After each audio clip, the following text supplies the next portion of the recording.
사랑하는 성도님들, 요즘 코로나 3년을 거치면서 우리에게는요, 분리, 격리, 또 고독과 외로움에 오히려 더 우리가 많이 적응되어 있는 것 같습니다. 철저하게 나 혼자라는 사실을 우리가 시간을 지나면서 자각하는 것 같아요.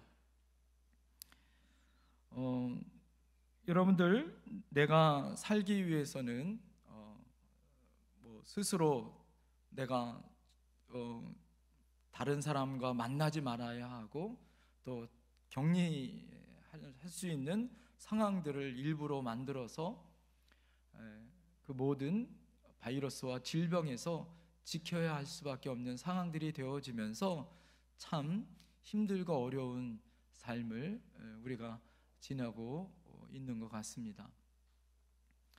자, 그러면서요, 요즘 전 세계가 뜨겁게 축제로 달구어주고 있는 월드컵, 우리가 축제를 경험하면서 다시 한번 이렇게 서로 분리되어지고 격리되어지는 상황 가운데, 지금 중국은요, 봉쇄 정책들 때문에 월드컵 경기를요, 실황으로 중계를 해주는 것이 아니라 시간차를 겪으면서 사람들이 마스크를 쓰지 않고 사람들이 마음껏 응원하는 장면을 가리면서 그렇게 왜곡된 그런 경기를 보여주고 있다라는 보도를 보았습니다.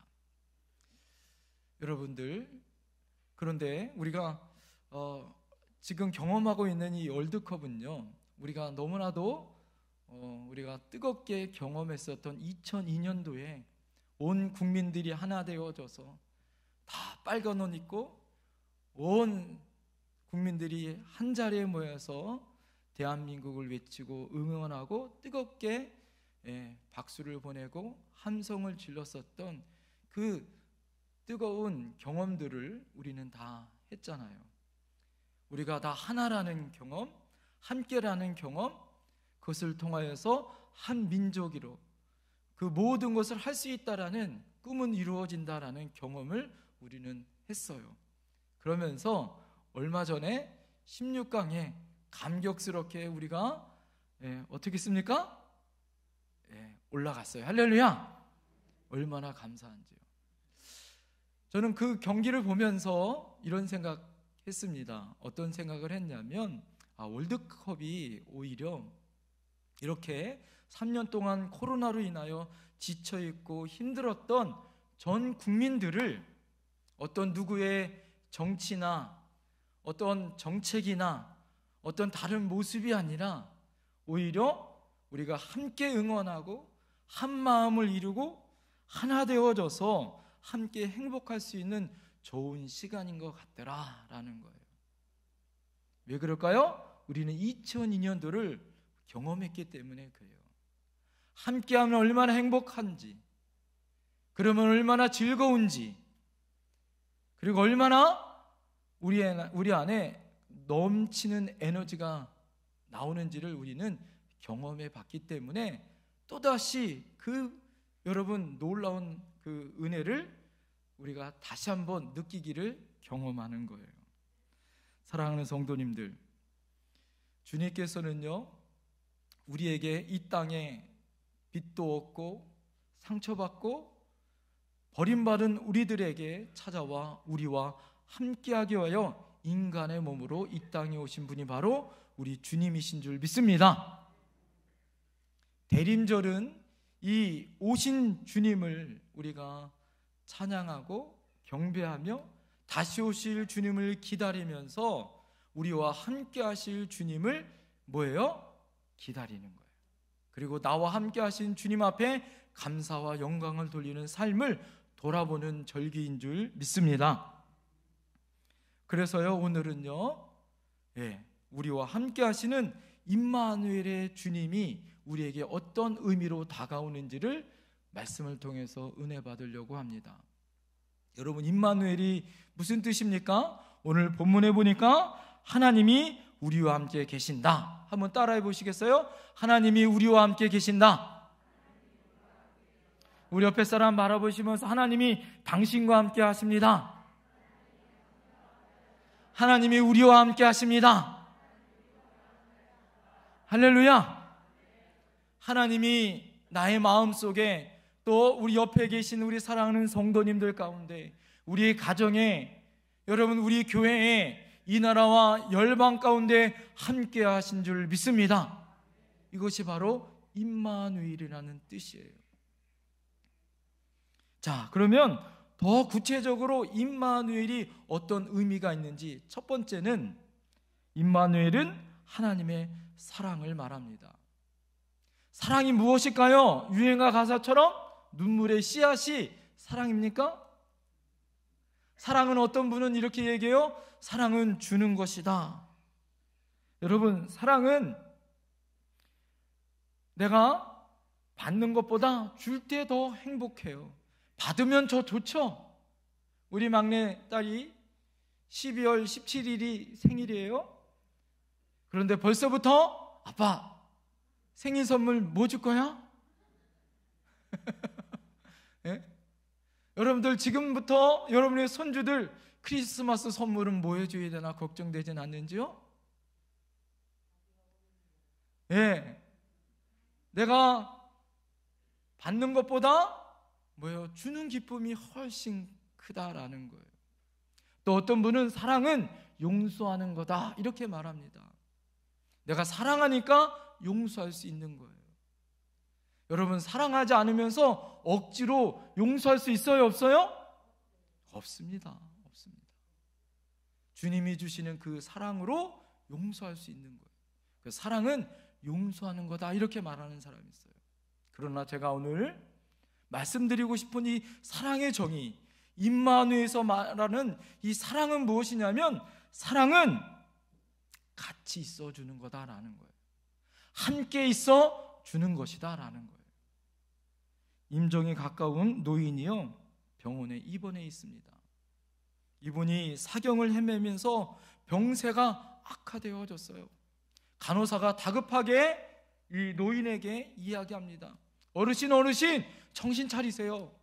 아드님이 지금 오고 있습니다. 아드님 보고 하늘나라 가셔야 되잖아요. 힘내세요.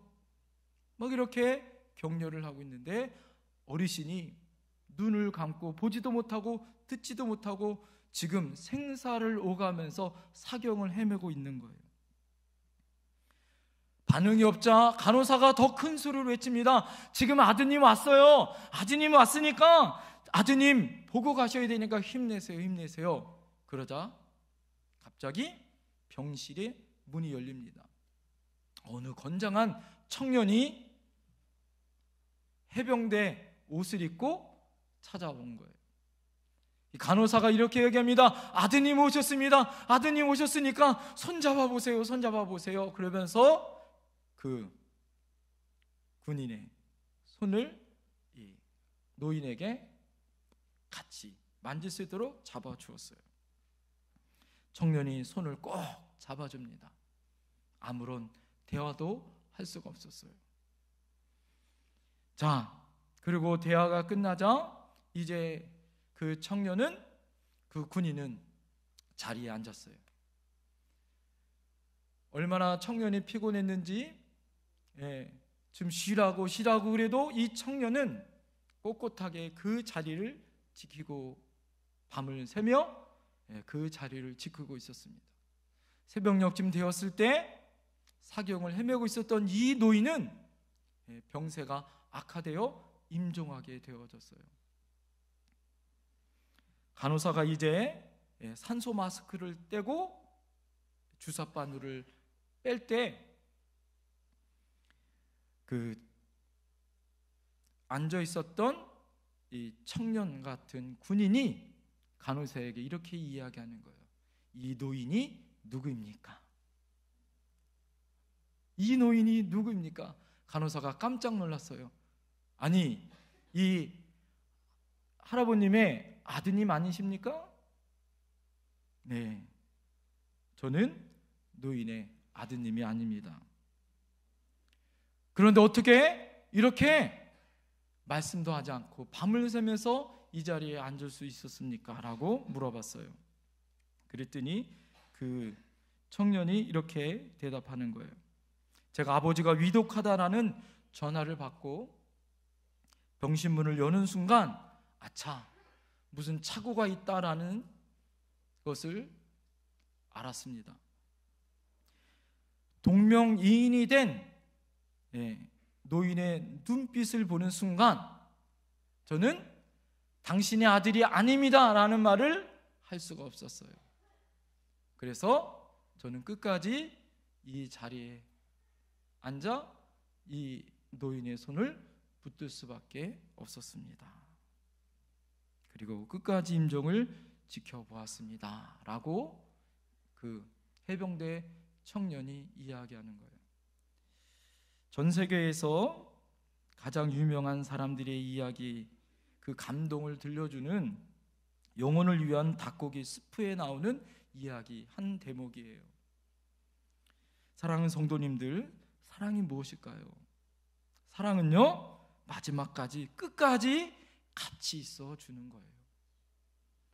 그래서 하나님은요, 예수 그리스도께서 이 땅에 인간의 몸으로 인간을 포기하지 아니하시고 죄 많은 우리를 포기하지 아니하시고 우리와 함께 하시기 위하여 인간의 몸으로 이 땅에 오셨고, 예수님이 부활 승천하시면서 마지막 우리에게 말씀하신 것이 무엇이에요?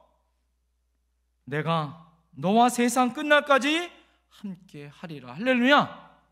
예수님은 이 땅에 오실 때 임마누엘의 주님으로 우리와 함께 하심으로 오셨고, 마지막 부활 승천하시면서 내가 세상 끝날까지 내가 너와 함께 할 거다라고 말씀해 주셨습니다.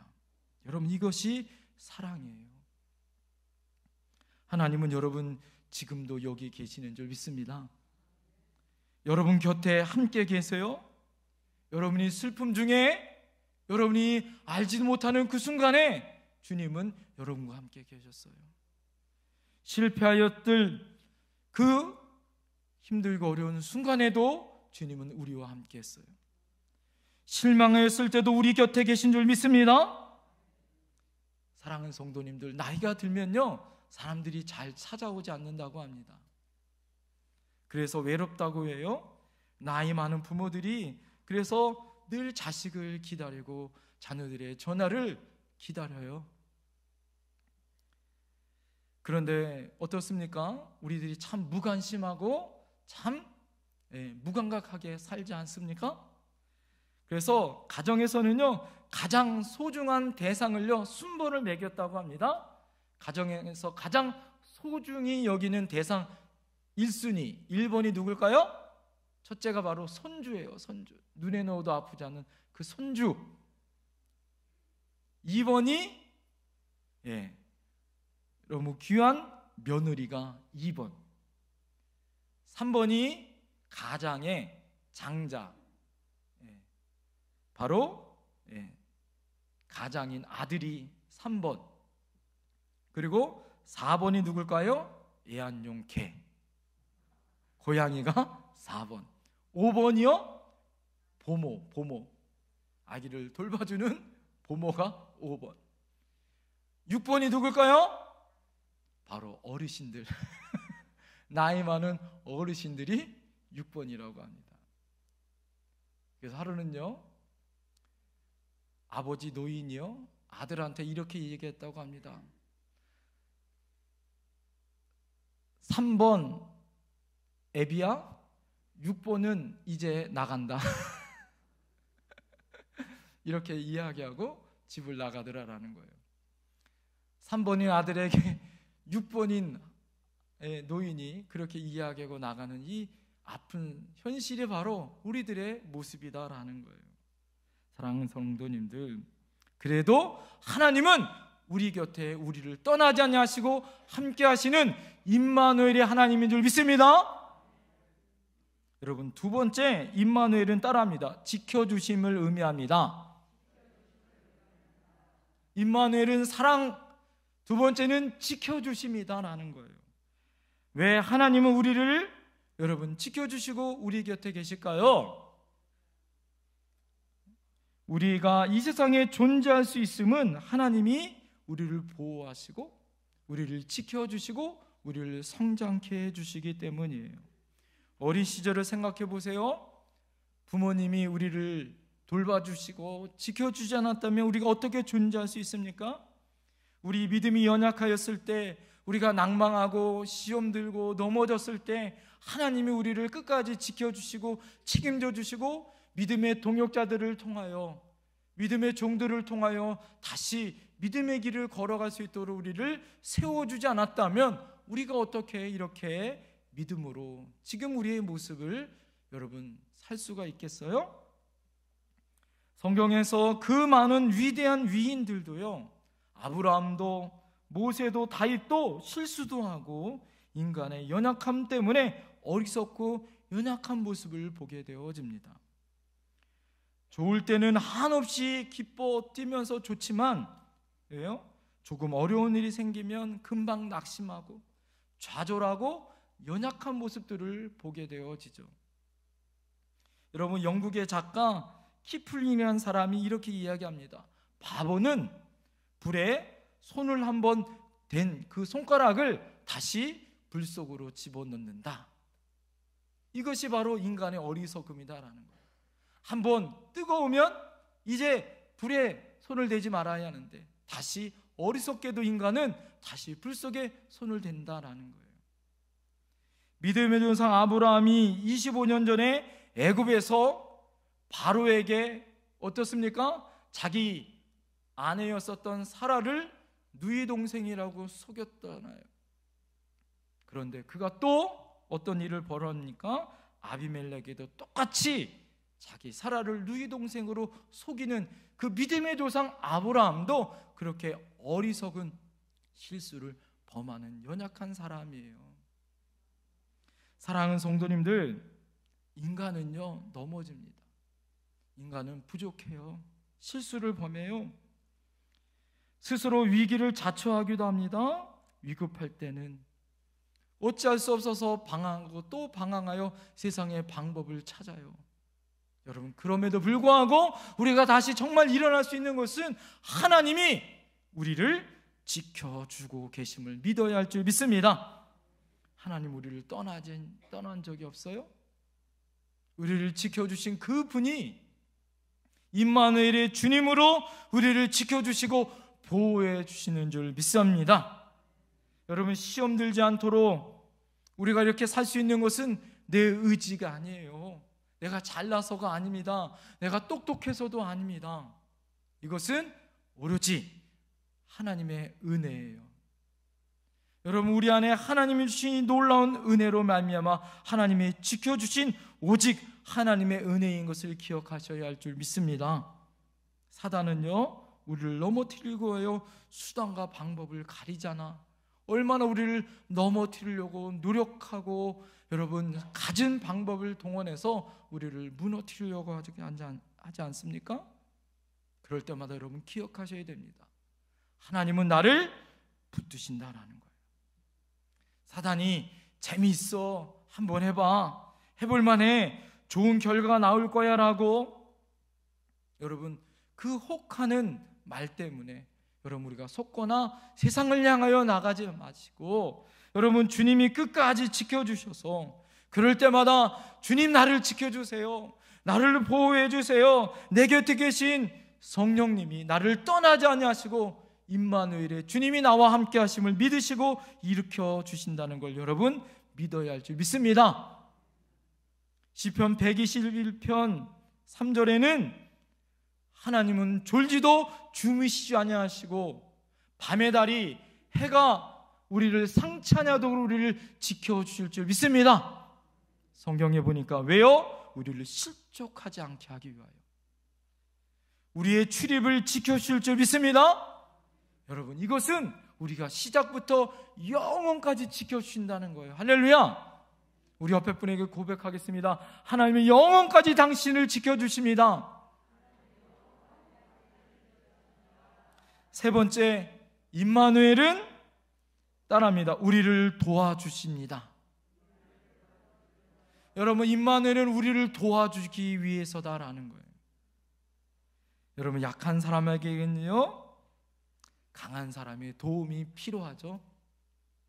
인간은 사회생활을 할 수밖에 없습니다. 절대 혼자 살 수 없어요. 제가요 이렇게 믿음 생활을 하고 인생을 잘 돌아보면 장례를 무진장 많이 치렀어요. 장례를 많이 치러오고 많이 봤습니다. 그런데요 정말 나는 혼자 유아독존처럼 살고 나는 그렇게 살 거야 라는 사람들도요 마지막에는요 관을, 그 죽은 자기 자신의 관을 들어줄 4명은 필요하더라라는 거예요. 혼자 아무것도 할 수 없어요. 마지막 관을 들어줄 4명은 필요하더라라는 거예요. 네? 여러분, 사람은요 그래서 관계를 맺고 살게 돼 있어요. 사람은 하나님과 우리와의 관계, 여러분 이웃과의 관계, 우리가 어떤 사회생활에 대한 일에 대한 관계를 맺고 삽니다. 그래서 서로가 서로를 의지하고 존중하고 서로가 서로를 뭐예요? 도움을 주고 도움을 받으며 살 수밖에 없어요. 그래서 아무리 좋은 관계 안에서도 다툼이 있을 수도 있고 어려움과 한계를 우리가 볼 수도 있습니다. 그러나 여러분, 지극히 전능하시고 우리를 지극히 사랑하시는 하나님의 뭐예요? 그래서 도우심이 우리에게 필요하더라라는 거예요. 이 세상의 그 어떤 문제들과 그 얽혀있는 관계 안에 하나님의 도우심이 아니면 해결될 수 없는 그런 여러 가지 문제들이 산적해 있더라라는 거예요. 여러분, 하나님 우리를 도우시려고 우리 곁에 함께하여 주세요. 할렐루야. 지금도 여러분 곁에 계신 줄 믿습니다. 우리와 함께 하신 줄 믿습니다. 하나님의 도우심이 그래서 절실히 필요한 때예요. 특히 이렇게 힘들고 어려운 시기에 우리에게 하나님의 도우심과 하나님의 용기와 힘이 우리에게 필요할 줄 믿습니다. 일찍이 실존주의 철학자인 키우로 케우그루는 죽음에 이르는 병이 바로 절망이다라고 얘기해요. 사람들에게 절망은 그 어떤 병도 나을 수 없는 가장 무서운 병이 바로 절망이에요. 사람이 건강해지려면요, 그래서 절망이라는 정신의 병을 이겨야 해요. 몸과 정신을 연결하는 여러분 마음을 굳건하게 해야 하고 여러분의 믿음을 굳건하게 해야 합니다. 그러기 위해서 하나님의 도움을 받는다는 새 힘을 얻어야 돼요. 할렐루야. 제가요 자가격리하면서 깨달은 게 있어요. 무엇을 깨달았을까요? 하나님의 도우심이 절대적으로 필요하다. 할렐루야. 사랑하는 아내도 사랑하는 아이들도 만나지 않아요. 피합니다. 가까이 가고 싶지만 멀리합니다. 여러분, 세상에는요 마지막이 그렇게 되더라라는 거예요. 우리 어르신들 이렇게 건강하지만 마지막 하나님 부르실 때는요 어떻습니까? 몸소 누워요. 요양원으로, 병원으로 혼자 인생을 마감할 수 있는 그런 시간이 우리를 다가올 때가 있어요. 그럴 때 진짜 도움은 하나님밖에 없어요. 여러분, 진짜 나의 도움은 절망과 어려움과 내가 어찌할 수 없는 그 상황과 어려움 속에서 나의 진짜 도움은 나의 방패가 되어주시고 나의 힘이 되어주시고 나의 능력이 되어주실 분은 하나님밖에 없더라. 할렐루야. 여러분, 그 하나님 앞에 우리가 나갈 수밖에 없는 거예요. 시편 118편 6절에 보면 하나님은 내 편이시라 내게 두려움이 없나니 내게 어찌할꼬. 누가 내 편이에요? 하나님이 내 편이에요. 할렐루야. 누가 여러분의 도움이에요? 하나님이 여러분의 도움이에요. 내 편이 되어 주셔서 나를 돕는 자 중에 계시니 그러므로 나를 미워하는 자를 보응하신다라고. 넘어질 때 붙들어 주시는 하나님의 도우심이 바로 여러분 하나님인 것을 시편 기자는 시편 118편에 고백하고 있어요. 사랑하는 성도님들, 하나님의 팔이 여러분을 붙들고 있는 줄 믿습니다. 그래서 우리가 넘어지나 아주 넘어지지 않으면 여호와께서 여러분을 붙들고 있음을 믿으시길 바랍니다. 마귀가 올무를 놓고 우리를 유혹하고 넘어뜨릴 수 있어요. 세상에 살아가는 세상에 여러 가지 환난과 어려움이 우리를 넘어뜨릴 수 있어요. 하물며 여러분 바이러스가, 하물며 여러분 우리가 가지고 있는 질병과 여러 가지 고통과 아픔이 여러분 우리를 힘들게 하고 어려움에 처할 수 있습니다. 그러나 여러분 중요한 것이 있어요. 그 어떤 장애물도 하나님의 도우심을 막을 수 없는 줄 믿습니다. 왜 그러냐? 하나님은 그 모든 것을 뛰어넘어 찾아오시는 분이에요. 우리의 도움이 되어 주시기 위하여 우리에게 찾아오시는 분이에요. 할렐루야! 그 하나님이 우리의 하나님이에요. 직접 하나님 우리를 도우실 뿐만 아니라 우리에게 도움을 줄 사람을 보내시기도 하시고 우리에게 찬양과 영광을 돌릴 수 있는 믿음의 백성들을 향하여 힘을 주시기도 하고 찬양과 기도를 향하여 하나님 함께해 주시기도 합니다. 여러분의 기도 가운데 하나님은 응답하여 주세요. 할렐루야! 여러분 풍요로운 물질도 주시는 줄 믿습니다. 기도하여 응답받는 역사도 있습니다. 할렐루야! 저는 기대합니다. 베드로가 예수님을 만났을 때, 실패했었던 예수님을 만났을 때, 부활하신 예수님을 만났을 때 그가 어떻게 했어요? 빈배가 그물이 찢어질도록 하나님 앞에 인생의 역전을 하고 하나님의 거룩하시고 놀라우신 은혜를 경험하고 예수 그리스도의 말씀에 순종하여 나갔을 때 여러분 그 인생이 풍요로움으로 바뀌어졌더라. 할렐루야! 여러분도 우리도 그런 하나님의 실패를 성공으로 바꾸는 예수님의 도우심이 함께하는 놀라운 역사가 나타날 줄 믿습니다. 여러분 하나님은 우리를 도와주세요. 믿습니까? 하나님은 여러분을 도와주세요. 믿습니까? 하나님은 여러분을 도와주세요. 믿습니까? 그러니 힘내세요. 힘내세요. 여러분 살기 어려워요. 힘들어요. 내년도 힘들다고 이야기합니다. 그러나 하나님이 우리의 도움이 되어주세요. 사업하시는 분들 힘들다고 이야기합니다. 그래서 여러분 어떻게 우리가 하나님을 의지해야 되는 거예요? 공부하는 학생들도 내가 똑똑하다고 머리가 좋다고 되는 것입니까? 하나님을 의지해야 되는 거예요. 가정주부도 마찬가지고 여러분 우리 모두 다 하나님의 도우심을 붙들어야 하는 거예요. 할렐루야! 마지막 따라합니다. 임마누엘은 우리를 인도해 주십니다. 주님이 나와 함께하면 주님이 우리의 길을 인도해 주셔요. 할렐루야! 우리는 어리석습니까? 무지합니다. 그러니까 내 앞길을 몰라요. 내비게이션이 아무리 여러분 앞을 보게 해주고 길을 들려도요 운전대가 내 마음대로 내 뜻대로 갈다 길을 헤맬 때가 있더라라는 거예요. 가끔 가다가 내비게이션에 있는 아줌마가 길을 이상하게 인도할 때도 있습니다. 네? 사랑하는 성도님들, 내 인생길을 인도해 주실 분은 오직 예수 그리스도, 그분이 나의 길이요 진리요 생명 될 줄 믿습니다.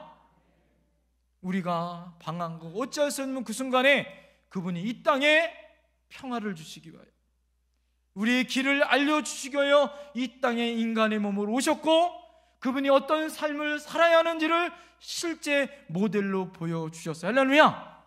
그분처럼 살면 되는 거예요. 여러분 그분은 이렇게 우리의 길을 인도합니다. 마음으로 우리의 길을 인도해 주세요. 여러분 기도하는데 자꾸 하고 싶은 충동이 일어나요. 한 번이 아니라 계속해서 하나님이 그 길을 인도해 주는 마음이 있다면 그건 하나님의 인도예요. 할렐루야! 하나님은 마음으로 여러분 우리 마음속에 계시기 때문에 주님이 인도해 주셔요. 또 하나는 환경을 통해서 인도해 줄 때도 있습니다. 요나가 다시스로 반대편으로 도망갔지만 하나님은 풍랑을 통하여 니느웨로 길을 인도해 주시는 거예요.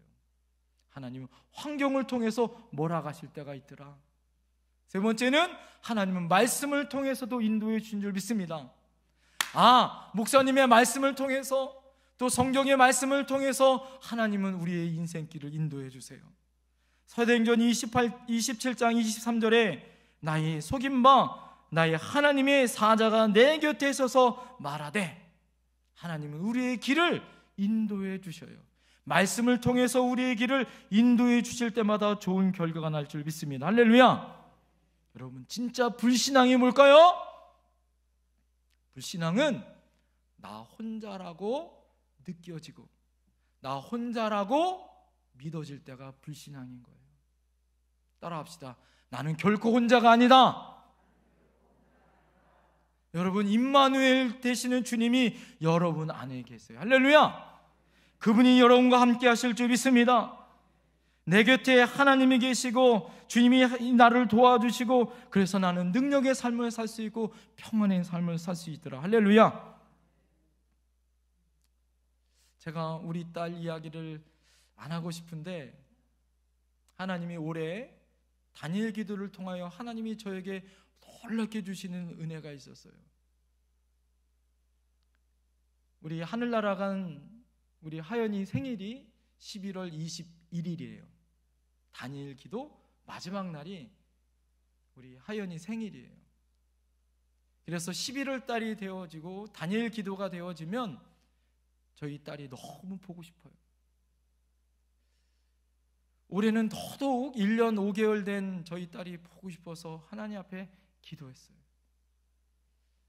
매일 우리 딸이 하늘나라 갔었던 3층에 엘리베이터를 타고 문을 열어야 하고, 매일 우리 딸이 가장 절망스럽고 힘들었던 그 순간에 함께 해주지 못했다는 그 죄책감과 그 미안한 마음에 너무너무 힘들었어요. 1년 5개월 동안 여러분 너무너무 몸서리쳐도록 힘들고 어려웠어요. 그런데 이번 다니엘 기도회 때 계속해서 하나님이 함께 하신 하나님, 임마누엘 되시는 하나님으로 저를 만져주셨어요. 너무너무 힘들고 어려워서, 하나님 우리 딸 이렇게 보낸 거 너무 죄송하고 너무너무 마음이 아픈데, 그런데 하나님이 저에게 이렇게 말씀하시는 거예요. 기훈아, 힘들어하지 마. 내가 하연이가 가장 힘들고 어려웠었던 그 절망의 순간, 힘들었던 그 순간에 나도 그때 하연이와 함께 했어. 힘들어하지 마. 이게 하나님의 음성이었어요. 너무너무 감사했어요. 그러면서 하나님 앞에 이렇게 다시 한번 용기를 내서 기도했어요. 하나님, 보고 싶고 목소리라도 듣고 싶어요. 그런데요, 다니엘 기도 16차 16일째 되는 날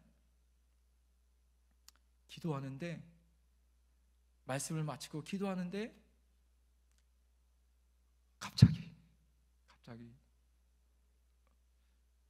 천국에 있는 저희 딸 하연이가 아빠! 이 소리는 절망의 소리가 아니었어요. 걱정하지 말라고. 아빠, 나는 예수님과 함께 하니까, 천국에 있으니까 걱정하지 마라는 소리로 아빠! 힘내라는 말로 하나님께서 저에게 음성을 들려주셨어요. 얼마나 감사했는지.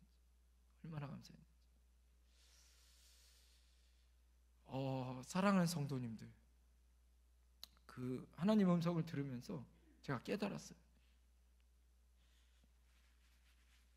하나님은 절망의 그 순간에, 여러분이 절망하는 그 순간에, 여러분이 지체와 여러분이 힘들어하는 그 순간에 하나님은 한 번도 우리를 떠난 적이 없어요. 할렐루야. 우리와 함께 하십니다. 할렐루야. 지금도 절망과 힘들고 어려운 그 순간에도 예수 그리스도로 임마누엘 주님으로 우리와 함께 하시는 줄 믿습니다.